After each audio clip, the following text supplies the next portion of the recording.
chirurgie gynécologique, beaucoup de femmes dans les blocs opératoires, mais peu de femmes oratrices dans les congrès, peu de femmes dans le parcours académique.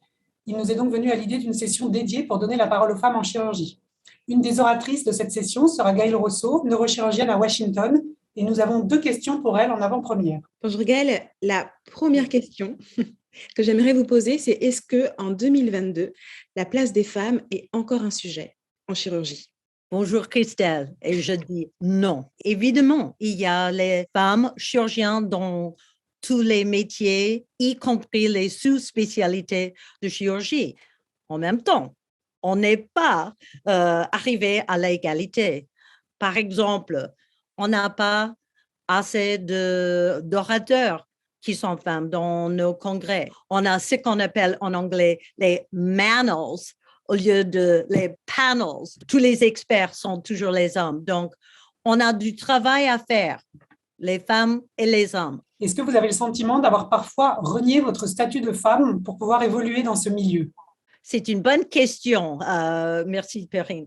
Je dois dire non à cette question aussi, parce que je considère que tous les êtres humains ont des qualités d'hommes et de femmes. Par exemple, je crois que j'ai une facilité de contact avec mes malades et avec leur famille qui est peut-être considérée féminine. Une tendance de demander après la santé des membres de mon équipe, de leur bonheur, etc. En même temps, j'ai des qualités qu'on peut considérer un peu masculines. Par exemple, j'insiste qu'on commence à l'heure, au bloc, aux réunions. J'ai un respect méticuleux pour les dates limites.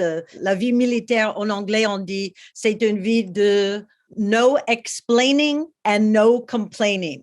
On fait ce qu'il faut qu'on fasse. Point final.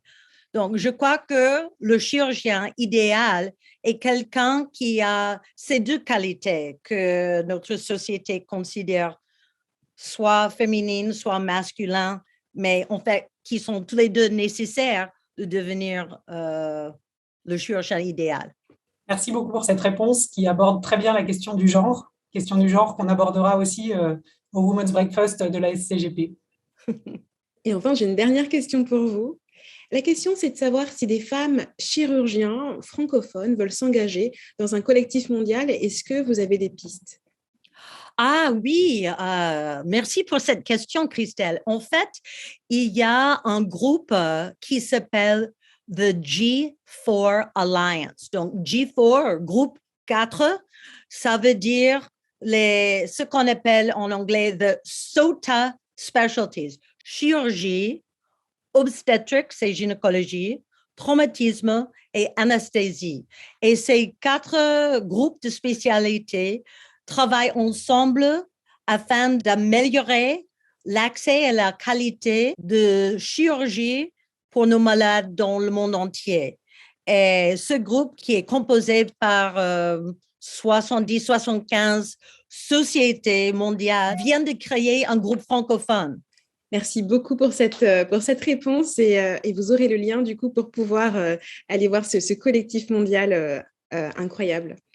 Et donc, vous êtes tous les bienvenus.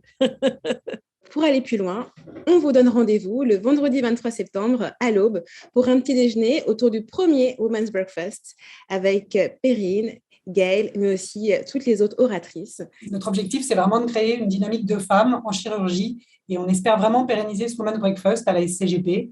Et pour ça, mesdames, nous comptons sur votre présence, mais ce n'est pas du tout exclusif. Messieurs, vous êtes aussi les bienvenus. Et nous remercions aussi également Gédéon Richter pour leur soutien à cette session. J'attends le petit-déj avec impatience. Merci.